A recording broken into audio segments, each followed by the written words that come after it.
Shalom, Bapak Ibu Saudara yang Tuhan Yesus Kristus kasihi, berjumpa kembali di channel ini.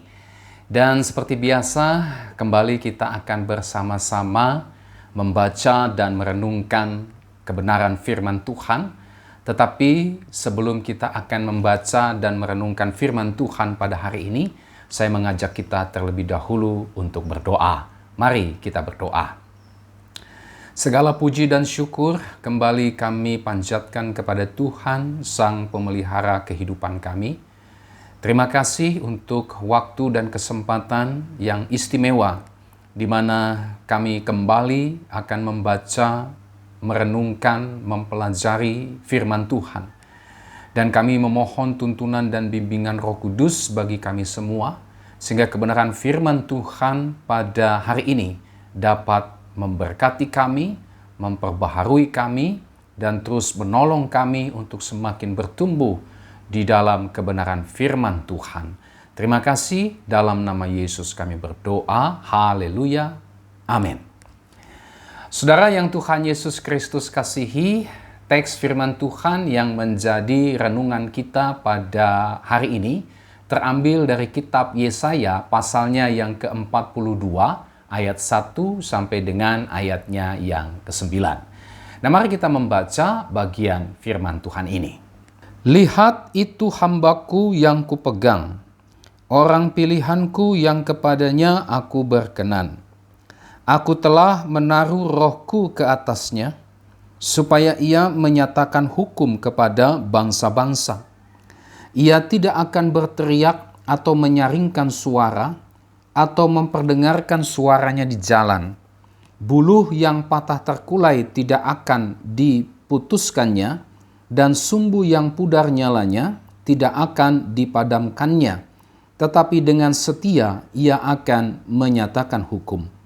Ia sendiri tidak akan menjadi pudar dan tidak akan patah terkulai, sampai ia menegakkan hukum di bumi.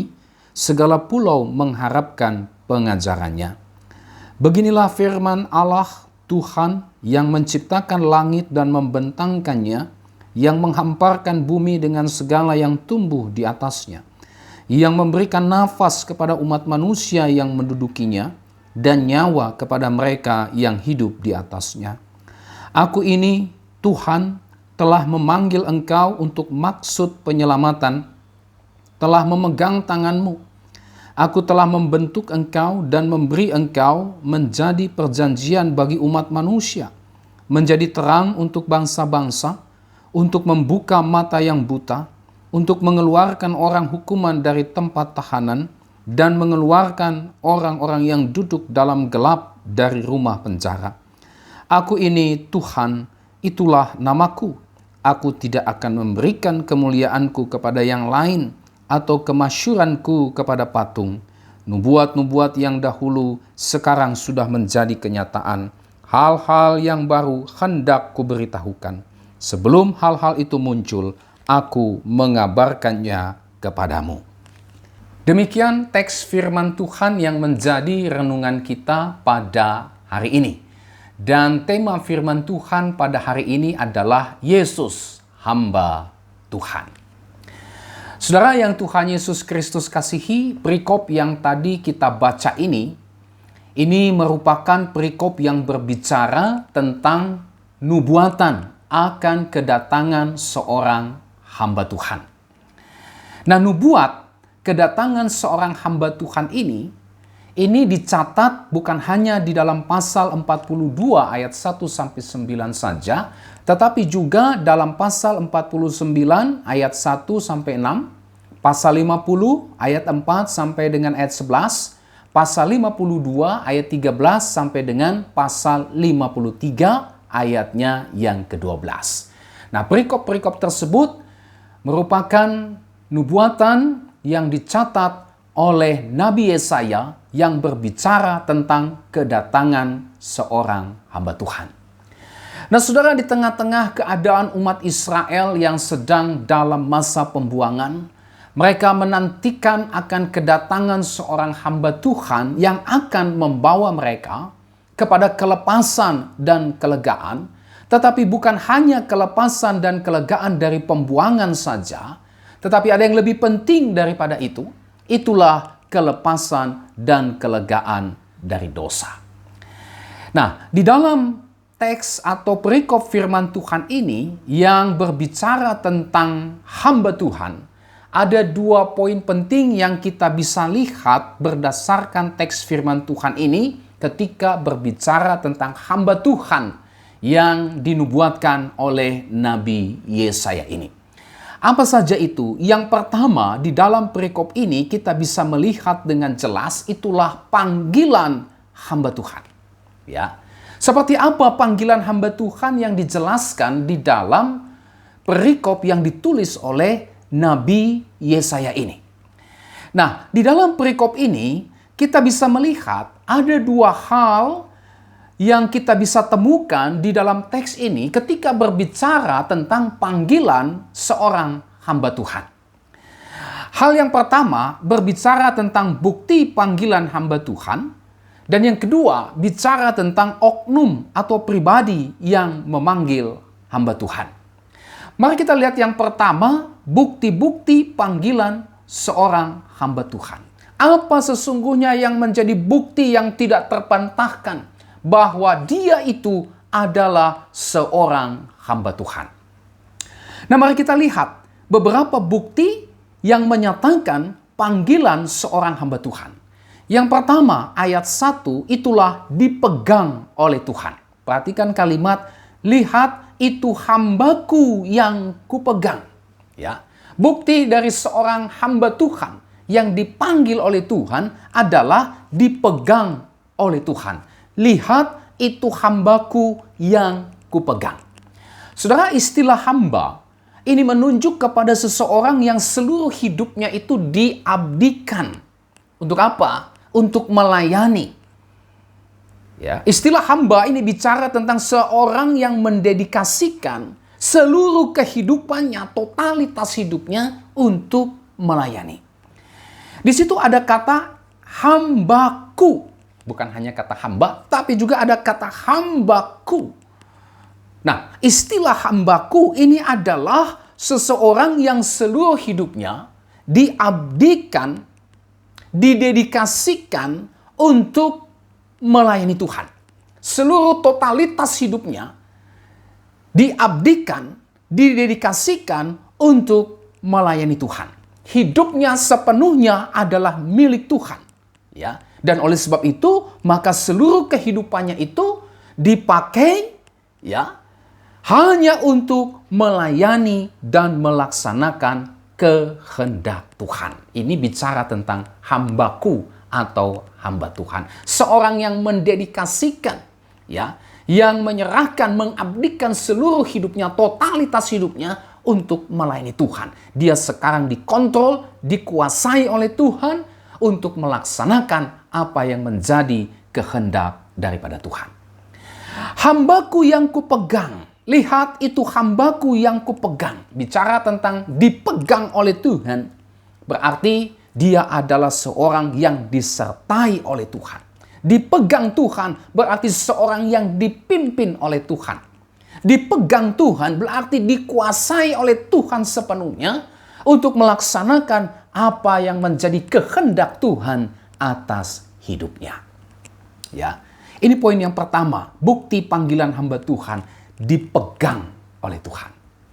Yang kedua, saudara, masih dalam ayat 1, bukti seseorang dipanggil sebagai seorang hamba Tuhan atau bukti dari panggilan hamba Tuhan adalah dipilih Tuhan.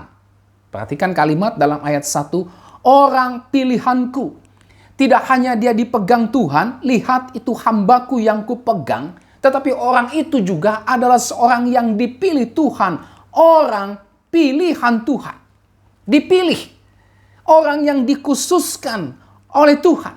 Seorang yang dikuduskan oleh Tuhan untuk melaksanakan kehendak Tuhan. Ya. Bukti yang ketiga, masih ayat 1, dikenan Tuhan yang kepadanya aku berkenan. Lihat itu hambaku yang kupegang, orang pilihanku yang kepadanya aku berkenan, kata Tuhan. Ya. Nah, saudara, bicara tentang dikenan Tuhan, Ini bicara bahwa dia adalah seorang yang dikasihi oleh Allah. Seorang yang dipercayai oleh Allah untuk melaksanakan kehendaknya. Dan yang menarik, aku berkenan, dikenan Tuhan. Allah meyakini bahwa sang hamba Tuhan ini adalah seorang yang dapat dipercaya untuk dapat melaksanakan kehendaknya dengan taat dan setia. Ini bukti yang ketiga, dikenan Tuhan. Bukan hanya dipegang oleh Tuhan, bukan hanya dipilih, dikhususkan oleh Tuhan, tetapi juga Tuhan berkenan, dikenan oleh Tuhan. Yang berikutnya, yang keempat, bukti dari panggilan hamba Tuhan diperlengkapi dengan roh Tuhan. Ya, masih dalam ayat 1, kalimat selanjutnya, aku telah menaruh rohku ke atasnya. Ya, ini bicara tentang diperlengkapi dengan roh Tuhan. Dia adalah seorang yang dipenuhi oleh roh Tuhan. Roh Tuhan ada di atasnya. Artinya dia adalah seorang yang diurapi oleh Tuhan sendiri. Dia adalah seorang yang dikhususkan oleh Tuhan sendiri. Dialah yang dipilih oleh Tuhan. Dialah yang dikenan oleh Tuhan untuk melaksanakan kehendak Tuhan. Ya. Roh Tuhan diberikan kepadanya untuk memperlengkapi dia. Tetapi juga untuk menyertai dia dan memampukan dia di dalam melaksanakan kehendak Allah. Ya, diperlengkapi dengan roh Tuhan. Aku telah menaruh rohku ke atasnya. Dan bukti yang kelima dari seorang hamba Tuhan, panggilan hamba Tuhan dalam ayat yang kelima, aku ini Tuhan telah memanggil engkau, dipanggil oleh Tuhan. Jadi Tuhan sendiri yang memanggil. Bukan manusia, bukan keinginan hati, tapi Tuhan sendiri yang memanggil. Aku ini Tuhan telah memanggil engkau. Nah, saudara yang Tuhan Yesus Kristus kasihi, inilah kalimat bukti yang menegaskan bahwa seorang hamba Tuhan memiliki panggilan yang jelas, itu diwujudkan dengan 5 bukti ini. Sehingga bisa dikatakan dia adalah seorang hamba Tuhan yang benar. Dia adalah seorang hamba Tuhan yang sejati. Kenapa? Ada 5 bukti. Ya, yang dia miliki, ada 5 ciri yang nampak bahwa dia adalah seorang hamba Tuhan. Dipegang Tuhan, dipilih Tuhan, dikenan Tuhan, diperlengkapi dengan roh Tuhan, dipanggil oleh Tuhan. Yang berikut, saudara, bicara tentang panggilan hamba Tuhan. Selain tadi kita sudah melihat apa saja bukti-bukti bahwa dia itu adalah seorang hamba Tuhan. Apa saja bukti-bukti panggilan Tuhan ada di dalam hidupnya sebagai seorang hamba Tuhan. Yang kedua, ini juga berbicara tentang oknum. Bicara tentang pribadi yang memanggil hamba Tuhan. Siapa sesungguhnya yang telah memanggil dia menjadi seorang hamba Tuhan? Ya, di dalam perikop ini kita bisa menemukan dengan jelas jawabannya. Siapa sesungguhnya oknum atau pribadi yang memanggil hamba Tuhan ini? Ya, itulah di dalam ayat 5 dan ayat 6 kita bisa melihat dengan jelas siapa sesungguhnya yang memanggil hamba Tuhan ini. Kalau kita lihat ayat 5 tadi ya, aku ini Tuhan telah memanggil engkau. Jelas, siapa yang panggil hamba Tuhan ini? Tidak lain, tidak bukan, adalah Tuhan sendiri. Dan di dalam ayat 5 dan ayat 6, kita bisa melihat siapa sesungguhnya Tuhan yang telah memanggil hamba Tuhan ini. Harus jelas, Tuhan seperti apa yang telah memanggil hamba Tuhan ini. Ya, kenapa ini penting, saudara? Karena ada banyak orang mengklaim dirinya utusan Tuhan. Ada banyak orang yang mengklaim dirinya dipanggil oleh Tuhan. Yang menjadi pertanyaannya adalah Tuhan yang seperti apa? Ada orang yang mengklaim bahwa saya dipanggil Tuhan, diutus Tuhan, lalu dia kemudian mulai mengajarkan ajaran-ajaran nubuatan-nubuatan yang tidak terbukti. Ya, dia bernubuat A, tetapi apa yang dia nubuatkan itu tidak terbukti, saudara. Ya, tentu menjadi pertanyaan, Tuhan siapa yang telah mengutus dia? Tuhan siapa yang dia klaim bahwa dia telah dipanggil Tuhan, tetapi justru pemberitaannya yang mengatasnamakan Tuhan justru tidak terbukti, justru tidak digenapi. Tuhan yang seperti apa? Tuhan atau hantu? Ya. Nah, ini penting kita perhatikan. Siapa sesungguhnya yang telah memanggil hamba Tuhan ini? Karena ada banyak hamba-hamba Tuhan palsu, nabi-nabi palsu yang mengklaim, mencatut nama Tuhan dan mengatakan Tuhan yang mengutusnya, tetapi justru malah menyesatkan. Tetapi justru pemberitaannya bukan pemberitaan yang disampaikan Tuhan kepadanya. Dalam bagian lain kitab suci dikatakan, aku tidak mengutus dia. Ya, aku tidak memberitakan firmanku kepadanya, tetapi dia mereka-reka nubuatannya sendiri. Ya, mereka mereka-reka kata-katanya sendiri, padahal aku tidak berfirman kepadanya. Ya. Nah, mari kita lihat Tuhan seperti apa. Siapa sesungguhnya Tuhan yang telah memanggil hamba Tuhan ini? Ini dijelaskan dalam ayat 5 dan ayat yang ke-6. Di sini kita melihat yang pertama, Tuhan yang memanggil seorang hamba Tuhan ini adalah pencipta, penguasa yang berdaulat atas segala sesuatu. Ya, dalam ayat 5 dikatakan begini, Saudara. Beginilah firman Tuhan, beginilah firman Allah, Tuhan, yang menciptakan langit dan membentangkannya, yang menghamparkan bumi dengan segala yang tumbuh di atasnya, yang memberikan nafas kepada umat manusia yang mendudukinya, dan nyawa kepada mereka yang hidup di atasnya. Inilah Tuhan sesungguhnya yang telah memanggil hamba Tuhan ini. Siapa dia? Dia adalah pencipta. Dia adalah penguasa yang berdaulat atas segala sesuatu. Di situ dijelaskan. Ya. Dia adalah pencipta, penguasa yang berdaulat atas segala sesuatu. Segala sesuatu yang dimaksud itu dijelaskan. Pertama, dia adalah pencipta, penguasa yang berdaulat atas dunia bagian atas. Atas dunia atas. Yang menciptakan langit dan membentangkannya. Ya, langit kan bicara tentang dunia bagian atas. Samayim bisa diterjemahkan juga surga. Dia adalah pencipta, penguasa yang berdaulat atas segala sesuatu, atas ciptaan yang di atas, atas dunia yang di atas, yang menciptakan langit dan membentangkannya. Tetapi dia bukan hanya pencipta, penguasa yang berdaulat atas dunia atas, tetapi dia juga adalah pencipta, penguasa yang berdaulat atas dunia bawah. Perhatikan kalimat selanjutnya dalam ayat 5. Yang menghamparkan bumi dengan segala yang tumbuh di atasnya. Ini bicara tentang dunia bawah. Bumi bicara tentang dunia bawah. Dia pencipta, penguasa yang berdaulat atas seluruh bumi. Ya, dan segala yang tumbuh di atasnya. Bahkan yang ketiga, dia adalah pencipta, penguasa yang berdaulat atas apa? Atas umat manusia. Perhatikan kalimat selanjutnya dalam ayat 5. Yang memberikan nafas kepada umat manusia yang mendudukinya. Dan nyawa kepada mereka yang hidup di atasnya. Ya, dia yang memberikan nafas. Dia yang memberikan nyawa kepada umat manusia. Dia adalah pencipta, penguasa yang berdaulat atas seluruh umat manusia tanpa terkecuali. Saya tertarik dengan kalimat yang ditulis oleh seorang pengkhotbah bernama Thomas Watson. Ya. Dia menulis begini, Saudara. Setiap kali kita menarik nafas, kita menyedot anugerah. Ya. Bagian ini ingin menegaskan, kalimat ini menegaskan sesuai dengan apa yang difirmankan. Bahwa dia adalah pencipta, penguasa yang berdaulat atas manusia. Dia memberikan nafas kepada manusia. Dia memberikan nyawa kepada setiap orang. Ini membuktikan bahwa dia adalah pencipta, penguasa yang berdaulat atas segala sesuatu. Atas dunia atas sorga, atas seisi sorga. Atas jagat raya. Atas seluruh alam semesta. Atas bumi dan juga atas manusia. Yang berikut, Saudara. Tuhan seperti apa yang telah memanggil hamba Tuhan ini? Ayat yang ke-8.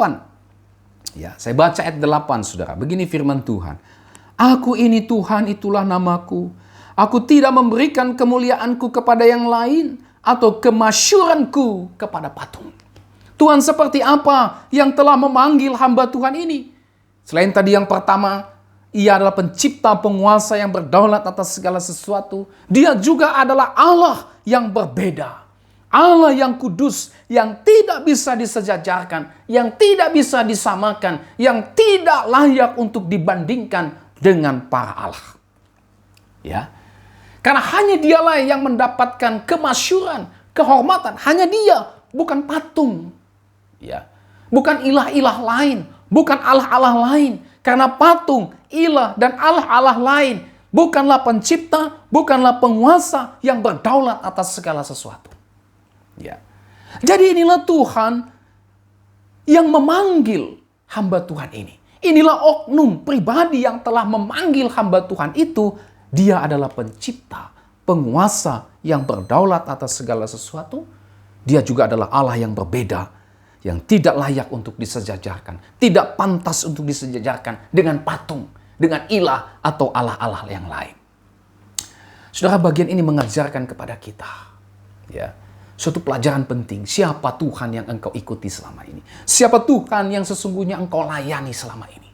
Kalau kita betul-betul memahami firman Tuhan ini, maka kita akan mengerti kepada siapa kita harus memberikan penyembahan kita. Kepada siapa kita harus menyatakan iman kita. Ya. Dan kalau kita mengimani bagian firman Tuhan ini, maka kita akan melepaskan segala kepercayaan kepada ilah-ilah lain. Kenapa? Karena ilah-ilah lain, Allah-Allah lain itu bukanlah Allah. Allah yang sejati, dialah Allah pencipta, penguasa yang berdaulat atas segala sesuatu. Dan dia adalah Allah yang tidak bisa disejajarkan dengan para Allah. Dia di atas Allah-Allah yang lain. Karena dia Allah yang sejati, yang layak untuk dimasyurkan, yang layak untuk menerima kemuliaan. Nah, saudara yang Tuhan Yesus Kristus kasihi, inilah bagian yang pertama ketika berbicara tentang hamba Tuhan yang disampaikan, yang dinubuatkan oleh Nabi Yesaya ini. Ya. Bagian pertama yang berbicara tentang panggilan hamba Tuhan, di mana dalam panggilan ini kita melihat dua poin yang penting. Bicara tentang panggilannya. Hamba Tuhan harus punya panggilan yang jelas. Yang kedua, hamba Tuhan harus meyakini Tuhan yang memanggil dia bukanlah Tuhan atau Allah lain, tetapi Tuhan Allah yang sejati. Yang kedua, yang kita bisa lihat dari bagian ini ketika bicara tentang nubuatan, tentang hamba Tuhan yang disampaikan oleh Nabi Yesaya, itulah bicara tentang misi hamba Tuhan. Tadi kita sudah lihat dari perikop ini, panggilan hamba Tuhan, tetapi dalam perikop ini kita juga bisa melihat misi dari hamba Tuhan yang dipanggil secara khusus oleh Tuhan. Di dalam teks ini, saudara, kita bisa melihat seperti apa misi yang diemban oleh hamba Tuhan ini. Yang pertama, menyatakan hukum kepada bangsa-bangsa, ayat 1. Dengan setia ia akan menyatakan hukum, ayat yang ketiga. Sampai ia menegakkan hukum di bumi, ayatnya yang keempat. Ya. Jadi inilah misi dari hamba Tuhan ini. Apa misinya? Dia menyatakan hukum kepada bangsa-bangsa. Ya. Dia menyatakan hukum-hukum Allah. Dia tidak takut untuk dikucilkan ketika dia menyatakan hukum kepada bangsa-bangsa. Bahkan di dalam ayat yang ketiga dikatakan dengan setia. Ya, bukan situasional. Bukan lihat-lihat situasi dan kondisi. Tetapi dengan setia dia akan menyatakan hukum. Baik atau tidak baik waktunya. Dia beritakan firman. Dia menyatakan hukum-hukum Allah. Dan ayat yang keempat. Sampai ia menegakkan hukum di bumi. Saudara, di sini kita bisa melihat hamba Tuhan ini memiliki misi untuk apa? Memberitakan hukum-hukum Allah. Memberitakan kerajaan Allah kepada segala suku bangsa. Ya. Mengapa? Karena ketika kerajaan Allah berdiri, maka disitulah hukum Allah ditegakkan. Disitulah hukum Allah diberlakukan. Dan akibatnya, ayat yang keempat bagian C, segala pulau pada akhirnya mengharapkan pengajarannya. Ya. Jadi ini yang menjadi misi hamba Tuhan, menyatakan hukum. Dengan setia dia menyatakan hukum. Bukan hanya menyatakan hukum, bukan hanya dengan setia terus-menerus menyatakan, memberitakan hukum Allah, kerajaan Allah, tetapi dia juga menegakkan hukum, menegakkan kerajaan Allah di bumi. Menjadi sebuah perenungan bagi kita. Apakah kita sebagai anak-anak Tuhan, kita sudah hidup di dalam kebenaran? Apakah kita setia untuk menyatakan kebenaran? Ya. Apakah kita terus-menerus dalam kehidupan kita menegakkan kebenaran? Biarpun ada tantangan, biarpun ada serangan, biarpun ada godaan-godaan untuk kompromi. Tetapi kita sebagai hamba-hamba Tuhan, kita tetap menyatakan hukum, kebenaran. Kita setia untuk menyatakan kebenaran Allah. Bahkan kita terus berjuang untuk menegakkan kebenaran, hukum-hukum Allah di tengah-tengah dunia yang menentang hukum Allah. Yang kedua, saudara, apa misi hamba Tuhan? Ayat 2. Itulah melaksanakan misinya dengan penuh kesabaran, kelemah lembutan, dan pengorbanan. Ayat yang kedua berkata, ia tidak akan berteriak atau menyaringkan suara atau memperdengarkan suaranya di jalan. Ini merupakan gambaran bahwa misi yang dilakukan oleh hamba Tuhan ini, misinya itu dijalankan dengan penuh kesabaran, dengan penuh kelemah lembutan, bahkan juga siap untuk berkorban. Saudara, kadang-kadang ketika kita menyatakan atau melaksanakan misi Tuhan di tengah-tengah dunia ini, tidak selalu kita akan diterima. Pasti akan ada yang menentang. Pasti akan ada yang melawan. Pasti akan ada usaha-usaha untuk merintangi, menghambat, menyerang misi kita untuk menegakkan kerajaan Allah, untuk menegakkan kebenaran Allah. Tetapi hari ini Alkitab mengajar kita. Kita disuruh Tuhan untuk melaksanakan misi dengan penuh kesabaran. Ya. Dengan penuh kelemah lembutan. Bahkan siap untuk berkorban. Yang ketiga, saudara, apa misi hamba Tuhan? Misi yang dilakukannya ini akan berhasil. Kenapa? Karena dikerjakan dengan kuasa Allah. Ayat 3 sampai dengan ayat yang kelima dan ayat 9. Saya baca dulu ayat 3 sampai dengan ayat 5. Buluh yang patah terkulai tidak akan diputuskannya, dan sumbu yang pudar nyalanya tidak akan dipadamkannya.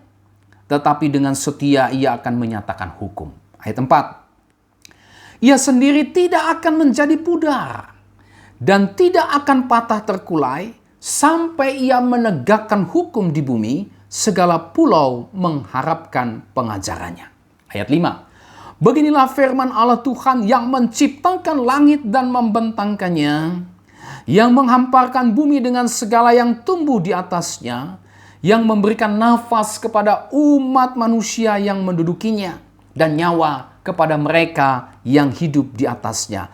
Aku ini Tuhan telah memanggil engkau untuk maksud penyelamatan dan seterusnya. Telah memegang tanganmu. Ya. Saudara, hamba Tuhan ini, dia menjalankan misinya dan misinya itu pasti berhasil. Misinya itu akan berhasil. Kenapa? Karena misi yang dilakukannya, misi yang dijalankannya, misi yang dikerjakannya itu, saudara, pastilah tidak akan gagal, pastilah tidak akan hilang, pastilah tidak akan musnah, tetapi akan berhasil. Kenapa? Karena misinya dikerjakan dengan kuasa Allah sendiri dan bukan dengan kuasa manusia. Ya, kita lihat di situ, buluh yang terkulai tidak akan putus, sumbu yang pudar tidak akan padam. Ya. Bahkan dia sendiri, hamba Tuhan ini, dia tidak akan jadi pudar. Tidak akan patah terkulai. Kenapa? Ayat 5. Tuhan pencipta penguasa yang berdaulat atas segala sesuatu. Karena dialah yang memanggil, menyertai, dan memegang tangan kanan si hamba Tuhan ini.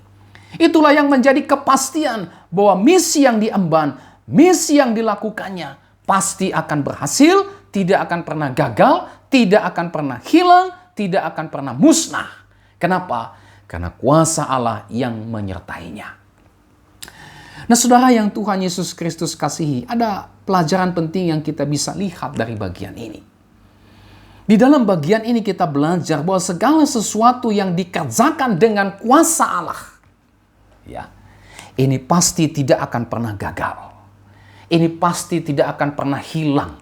Ini pasti tidak akan pernah musnah. Tidak akan pernah binasa, melainkan pasti akan berhasil seturut dengan kehendaknya. Kenapa? Karena Allah sendiri yang mengerjakannya. Ya, itu sebabnya Roma 8 ayat 28 berkata, Allah turut bekerja dalam segala sesuatu untuk mendatangkan kebaikan bagi setiap mereka yang percaya kepadanya. Ya. Allah turut ambil bagian dalam segala sesuatu. Segala sesuatu yang dikerjakan dengan kuasa Allah tidak akan pernah gagal, tidak akan pernah hilang, tidak akan pernah binasa, tapi pasti akan berhasil seturut dengan kehendaknya. Nah, oleh sebab itu, saudara, kita tidak perlu ragu dengan pimpinan Tuhan dalam hidup kita. Ya. Kalau Tuhan bersama dengan kita, Dia yang sudah memanggil kita, Dia menyertai kita, Dia memimpin kita, maka sudah seharusnya kita percaya kepada Dia dengan segenap hati. Kita tidak perlu lagi meragukan pimpinan Tuhan dalam kehidupan kita. Meskipun di sekitar kita mungkin ada 1001 alasan yang berusaha untuk meragukan pimpinan Tuhan. Tetapi kalau kita mengenal siapa Dia yang telah memanggil kita, kalau kita mengenal siapa Dia yang telah menyertai kehidupan kita, maka kita tidak akan pernah ragu dengan pimpinan Tuhan dalam kehidupan kita. Kenapa? Karena Dia berkuasa di dalam memimpin kehidupan kita. Dia berkuasa untuk memelihara kehidupan kita. Dia berkuasa untuk menyertai kita, sehingga kita mampu melewati berbagai macam situasi dan kondisi yang terjadi dalam kehidupan kita. Apa yang menjadi pergumulan saudara saat ini? Kalau saudara disertai Tuhan, maka persoalan pergumulan saudara itu tidak bisa membatasi kuasa Tuhan. Kalau kuasa Tuhan sedang mengerjakan sesuatu yang baik dalam kehidupan saudara, maka apa yang dikerjakan Tuhan itu pasti akan berhasil. Pasti akan terlaksana. Tidak akan pernah gagal. Tidak akan pernah bisa hilang. Tidak akan pernah binasa. Kenapa? Karena dikerjakan oleh tangan Tuhan yang penuh kuasa. Biarlah saudara tetap percaya. Biarlah kita semua tidak meragukan pimpinan Tuhan. Karena kita mengenal siapa Tuhan yang telah memanggil, memilih, dan menyertai kita. Yang keempat, saudara, apa misi hamba Tuhan? Dalam ayat 6 sampai dengan ayat yang ke-7, di situ kita melihat misi seorang hamba Tuhan ini, inilah melaksanakan karya pembebasan dan penyelamatan atas manusia yang berdosa. Di dalam ayat yang ke-6 sampai dengan ayat yang ke-7, di situ kita bisa melihat bagaimana misi yang dijalankan oleh hamba Tuhan ini. Itulah misi untuk melaksanakan pembebasan. Misi untuk penyelamatan atas siapa? Atas manusia yang berdosa. Hamba Tuhan ini menjadi perjanjian, menjadi terang, dan menjadi pembebasan bagi umatnya. Ayat 6-7.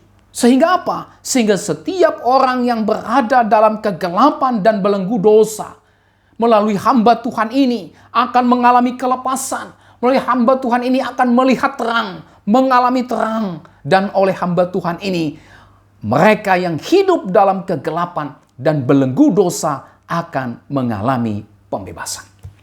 Setiap orang yang mendengar dan percaya kepada hamba Tuhan ini akan mengalami terang, akan mengalami pembebasan di dalam kehidupannya. Inilah misi yang dijalankan oleh hamba Tuhan ini. Apa itu? Melaksanakan karya pembebasan, melaksanakan karya penyelamatan atas manusia yang berdosa. Nah, saudara yang Tuhan Yesus Kristus kasihi, inilah yang bisa kita lihat dari figur seorang hamba Tuhan yang dinubuatkan oleh Nabi Yesaya ini. Kita sudah melihat panggilan hamba Tuhan ini. Kita juga sudah melihat misi dari hamba Tuhan ini. Pertanyaannya adalah, siapakah sesungguhnya hamba Tuhan yang dimaksud oleh Nabi Yesaya ini? Ya. Nabi Yesaya ini sedang berbicara hamba Tuhan, siapa dia sesungguhnya?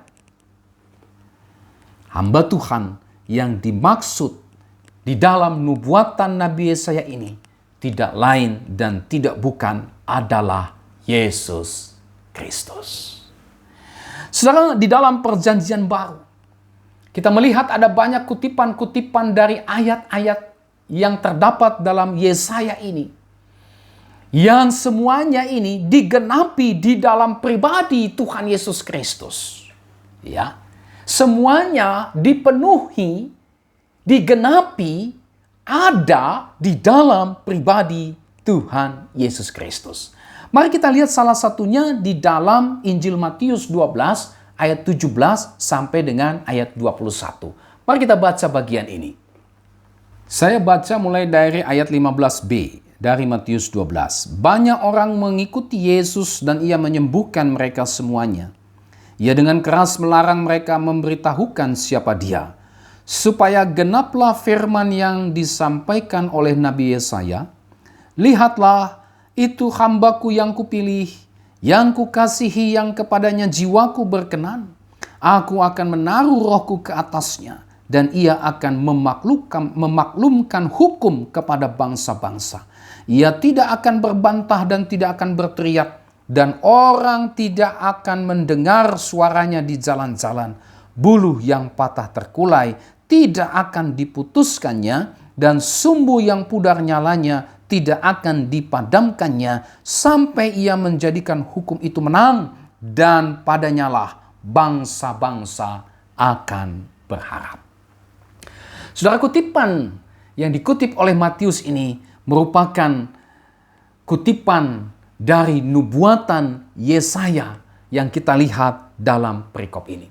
Sehingga dengan demikian sangatlah jelas bahwa hamba Tuhan yang dimaksud oleh Nabi Yesaya, yang dinubuatkan oleh Nabi Yesaya dalam kitabnya ini, tidak lain dan tidak bukan adalah Tuhan Yesus Kristus. Kita melihat bahwa hamba Tuhan ini adalah Yesus Kristus sendiri. Saudara, ada banyak gelar, ada banyak sebutan yang dikenakan kepada Tuhan Yesus. Dan salah satunya adalah gelar atau sebutan sebagai hamba Tuhan. Yesus Kristus adalah hamba Tuhan. Ya, memang dia adalah Allah sendiri. Dia sebenarnya juga adalah Tuhan sendiri. Dia adalah Allah sendiri yang keberadaannya sudah ada sejak dalam kekekalan bersama-sama dengan Allah. Kita bisa baca misalnya dalam Yohanes 1 ayat 1, pada mulanya adalah firman. Firman itu bersama-sama dengan Allah, dan firman itu adalah Allah. Dia Allah. Tetapi juga bagian kitab suci mengajarkan kepada kita bahwa Yesus Kristus juga adalah hamba Tuhan. Adalah hamba Allah. Nah, apa sesungguhnya makna dari sebutan hamba Tuhan, hamba Allah yang dikenakan kepada Yesus Kristus? Saudara, sebutan hamba Tuhan yang dikenakan kepada Yesus Kristus ini menunjukkan kepada kita bahwa dialah yang ditentukan, dia yang dipilih, dialah yang dikenan Allah, dialah yang diurapi Allah, dan dialah juga yang diutus Allah untuk melaksanakan karya penebusan bagi orang berdosa. Ya, tadi kita sudah lihat misi dari hamba Tuhan yang dicatat di dalam nubuatan Nabi Yesaya ini. Ya, dan misi itu semuanya ada dilakukan di dalam Yesus Kristus. Yesus Kristus disebut sebagai hamba Tuhan karena dialah yang ditentukan oleh Allah. Dialah yang dipilih, dikenan oleh Allah. Diurapi oleh Allah. Diutus oleh Allah ke dalam dunia ini untuk melaksanakan karya penebusan, untuk melaksanakan karya pembebasan, karya pelepasan bagi orang yang berdosa. Ya. Sehingga dengan demikian, saudara, tidak ada pribadi lain yang ditentukan, yang dipilih, yang dikenan oleh Allah, yang diurapi oleh Allah, dan yang diutus oleh Allah untuk melaksanakan karya penebusan bagi orang berdosa selain hanya Yesus Kristus sendiri. Ya. Saya ingin baca Kisah Rasul 4 ayat 12. Mari kita lihat bagian itu, saudara. Kisah Rasul 4 ayat 12, demikian firman Tuhan. Dan keselamatan tidak ada di dalam siapapun juga selain di dalam Dia. Sebab di bawah kolong langit ini tidak ada nama lain yang diberikan kepada manusia yang olehnya kita dapat diselamatkan. Ya. Jadi sangat jelas bahwa Yesus Kristus adalah hamba Tuhan yang ditentukan, dipilih, dikenan, diurapi, diutus Allah untuk melaksanakan karya penebusan bagi orang berdosa. Selain Dia tidak ada yang lain. Ya. Nah, sebutan hamba Tuhan yang dikenakan kepada Yesus Kristus ini juga menunjukkan kerelaan hati Yesus Kristus, kerendahan hati Yesus Kristus, ketaatan hati Yesus Kristus di dalam melaksanakan kehendak Bapanya. Itulah keselamatan bagi manusia yang berdosa. Yesus Kristus sebagai hamba Tuhan, sebagai hamba Allah, dia setia, dia tunduk, dia taat kepada kehendak Bapa yang mengutusnya. Dan menjalankan misi penyelamatan Allah di tengah-tengah dunia ini kepada orang yang berdosa. Yang berikut, saudara, sebutan hamba Tuhan yang dikenakan kepada Yesus Kristus. Ini juga menunjukkan kebergantungan Yesus Kristus kepada Allah Bapa selama dia menjalankan misi, selama dia menjalankan karya penyelamatannya atas manusia berdosa di dunia ini. Ya. Saudara, selama Tuhan Yesus menjalankan misinya di dalam dunia ini, kita melihat di dalam Injil bahwa dia bersandar sepenuhnya kepada Bapanya. Allah yang menjadi sumber kekuatannya ketika Tuhan Yesus menjalankan misinya di dunia ini, sehingga dia mampu untuk menghadapi setiap rintangan, menghadapi setiap cobaan, menjalani setiap penderitaan di dalam menjalankan misinya di dunia ini. Bahkan sampai kepada akhirnya dia bisa menyelesaikan misi penyelamatannya atas orang berdosa, sehingga karyanya ini menghasilkan dampak. Apa itu? Ayat 4c dalam kitab Yesaya ini, segala pulau mengharapkan pengajarannya. Apa artinya? Artinya orang berdosa yang beriman kepada Kristus, mereka dapat menikmati karya keselamatan. Mereka pada akhirnya mengalami pembebasan. Mereka pada akhirnya mengalami kelepasan, pengampunan dosa, karya keselamatan yang telah dikerjakan oleh Yesus Kristus dengan sempurna. Kenapa? Dia hamba Tuhan. Dia bergantung sepenuhnya kepada Tuhan. Ya, kepada Bapanya. Dia menjadikan Bapanya itu sumber kekuatannya, sehingga dia bisa menyelesaikan misinya secara sempurna. Inilah, saudara, makna dari sebutan Yesus sebagai hamba Tuhan yang dinubuatkan oleh Nabi Yesaya ini. Apa aplikasinya bagi kita, saudara? Aplikasinya bagi kita berdasarkan bagian firman Tuhan ini. Yang pertama, saudara, percayalah kepada Yesus Kristus, sehingga kita bisa memperoleh pengampunan atas dosa-dosa kita. Dan pada akhirnya kita bisa hidup dalam persekutuan kekal dengan Allah. Mengapa kita harus percaya kepada Yesus Kristus? Ya, jawabannya tadi sudah jelas. Karena Yesus Kristuslah satu-satunya yang telah ditentukan Allah untuk menjadi jalan pendamaian kita dengan Allah. Dialah satu-satunya yang telah ditentukan Allah untuk menjadi juru selamat kita yang berdosa ini.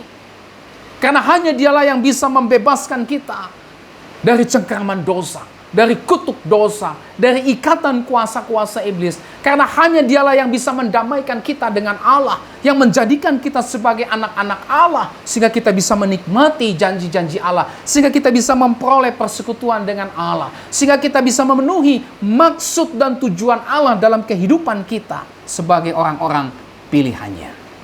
Ya. Oleh sebab itu, saudara, jangan cari juru selamat selain hanya Yesus Kristus. Percayalah hanya kepada Yesus Kristus saja. Saudara, jangan percaya bahwa perbuatan baikku bisa menyelamatkan aku dari dosa. Tidak, saudara. Allah telah menentukan Yesus Kristus untuk bisa melepaskan saudara dan saya dari kuasa dosa, dari kutuk dosa, dari ikatan kuasa iblis. Karena hanya Yesus Kristus yang bisa membawa saudara dan saya masuk ke dalam persekutuan dengan Allah. Oleh sebab itu, percayalah kepada Yesus Kristus, hamba Tuhan itu yang telah diutus untuk menyelamatkan saudara dan saya. Yang kedua, aplikasi yang kita bisa peroleh dari bagian firman Tuhan ini adalah kita harus berhati-hati. Kita harus waspada supaya tidak terjebak, tidak disesatkan oleh oknum-oknum yang mengklaim dirinya sebagai hamba Tuhan, yang mengklaim dirinya sebagai juru selamat, yang mengklaim dirinya sebagai utusan Tuhan, yang berusaha untuk memalingkan kita dari Yesus Kristus Juru Selamat yang sejati, yang berusaha menawarkan Juru Selamat lain yang berbeda dengan Yesus Kristus, atau yang mirip dengan Yesus Kristus, atau Yesus yang lain yang berbeda dengan Yesus yang diajarkan oleh Alkitab, atau Injil yang lain. Hati-hati, saudara. Ada banyak sekarang orang yang mengaku bahwa saya Juru Selamat, bahwa saya hamba Tuhan, bahwa saya adalah utusan Tuhan, tetapi justru membawa saudara dan saya bukan kepada Yesus Kristus, Juru Selamat yang sejati itu, tetapi kepada Yesus yang lain. Yesus ciptaan manusia. Yesus yang merupakan rekayasa pikiran manusia yang berdosa. Waspadalah, hati-hatilah, supaya saudara dan saya jangan disesatkan oleh oknum-oknum yang mengklaim dirinya sebagai hamba Tuhan, mengklaim dirinya sebagai Juru Selamat, mengklaim dirinya sebagai utusan Tuhan, tetapi justru membutakan saudara, menyelewengkan saudara dari Yesus Kristus yang sejati yang diajarkan oleh Alkitab. Hanya Yesus Kristus sajalah hamba Allah, Juru Selamat yang sejati, dan tidak ada yang lain. Oleh sebab itu, saudara, jangan sampai kita disesatkan olehnya. Tuhan Yesus pernah memberikan peringatan terkait hal ini yang dicatat dalam Injil Matius 24 ayat yang kelima. Demikian firman Tuhan. Sebab banyak orang akan datang dengan memakai namaku dan berkata, Akulah Mesias, dan mereka akan menyesatkan banyak orang. Ya, semoga saudara dan saya tidak disesatkan. Pasal 24 dari Injil Matius ayat 23 sampai 24, Yesus berkata begini, pada waktu itu, jika orang berkata kepada kamu, lihat, Mesias ada di sini, atau Mesias ada di sana, jangan kamu percaya, sebab Mesias-Mesias palsu dan nabi-nabi palsu akan muncul, dan mereka akan mengadakan tanda-tanda yang dahsyat dan mujizat-mujizat, sehingga sekiranya mungkin mereka menyesatkan orang-orang pilihan juga. Tadi dikatakan akan banyak orang yang disesatkan, tetapi di sini lebih spesifik. Sekiranya mungkin mereka menyesatkan orang-orang pilihan juga. Ini menunjukkan kepada kita betapa kita harus hati-hati, betapa kita harus waspada terhadap klaim-klaim dari oknum-oknum yang menyebut dirinya hamba Tuhan, Juru Selamat, utusan Tuhan, tetapi sebenarnya memalingkan saudara dan saya dari Yesus Kristus yang sejati. Hati-hati, saudara. Aplikasi yang ketiga, mari kita hidup sebagai hamba-hamba Tuhan. Ya. Dengan meneladani Tuhan Yesus Kristus yang telah memberikan contoh, yang telah memberikan teladan hidup sebagai hamba Tuhan. Ayo, kita hidup sebagai hamba-hamba Tuhan. Ya. Kita teladani contoh yang sudah diberikan Tuhan Yesus Kristus. Bagaimana dia menjalani kehidupannya sebagai seorang hamba Tuhan. Saudara, setiap kita yang percaya, setiap kita yang beriman kepada Yesus Kristus adalah hamba-hamba Tuhan. Ya. Dulu memang kita adalah hamba dosa. Dulu kita adalah hamba kegelapan. Dulu kita adalah hamba iblis. Sehingga yang kita layani adalah kepentingan-kepentingan dosa. Yang kita kerjakan adalah perbuatan-perbuatan kegelapan. Yang kita lakukan adalah kemauan kehendak iblis. Tetapi oleh kemurahan Allah, oleh kemurahan Bapa di sorga, Dia telah mengutus Kristus, dan Kristus telah membebaskan kita. Kristus telah menebus kita dari perhambaan dosa, dari perhambaan kegelapan, dari hamba iblis. Maka kita sekarang adalah hamba-hamba Tuhan. Nah, oleh karena kita ini sekarang adalah hamba-hamba Tuhan, karena kita ini sekarang adalah hamba-hamba Tuhan, maka sudah seharusnya lah kita tidak lagi hidup untuk diri sendiri, tetapi hidup untuk Tuhan. Karena kita hamba Tuhan, maka seharusnya totalitas hidup kita adalah untuk Tuhan, adalah untuk mengasihi Tuhan, adalah untuk melayani Tuhan di sepanjang kehidupan kita. 2 Korintus 5 ayat 15 berkata, dan Kristus telah mati untuk semua orang, supaya mereka yang hidup tidak lagi hidup untuk dirinya sendiri, tetapi untuk Dia yang telah mati dan telah dibangkitkan untuk mereka.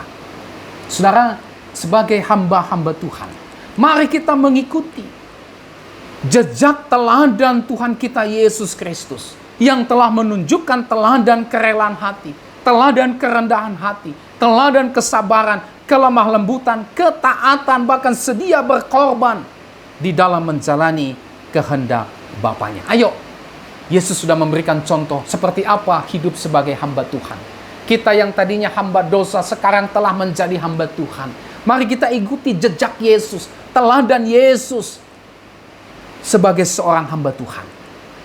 Di dalam menjalani kehidupan kita sebagai hamba-hamba Tuhan, mari kita bersandar sepenuhnya hanya kepada Tuhan, yang adalah sumber kekuatan kita. Dialah sumber kekuatan kita, sehingga kita mampu menjalani kehidupan kita sebagai hamba-hamba Tuhan.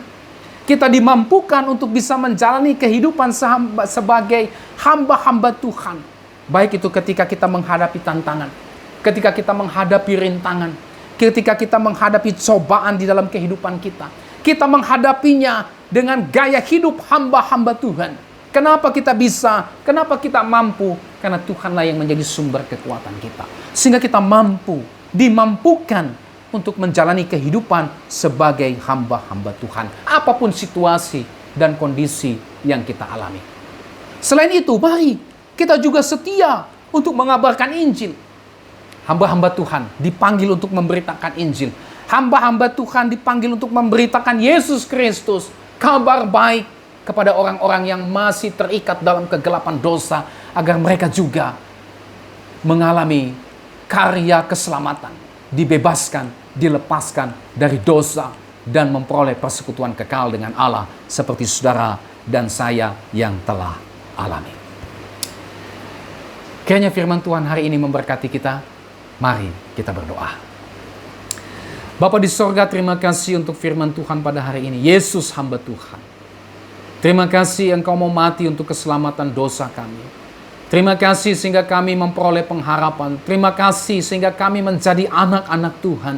Terima kasih sekarang kami menjadi hamba-hamba Tuhan, yang disertai Tuhan, yang dipegang oleh Tuhan, yang dikenan oleh Tuhan, yang diberikan Roh Kudus untuk menyertai, untuk memeteraikan anugerah keselamatan itu dalam kehidupan kami, sehingga kami dapat menjalani kehidupan yang baru sebagai hamba-hamba Tuhan. Itulah hidup seturut dengan kehendak Tuhan, dan menjadi alat Tuhan untuk memberitakan kabar keselamatan kepada mereka yang masih hidup dalam kegelapan dosa.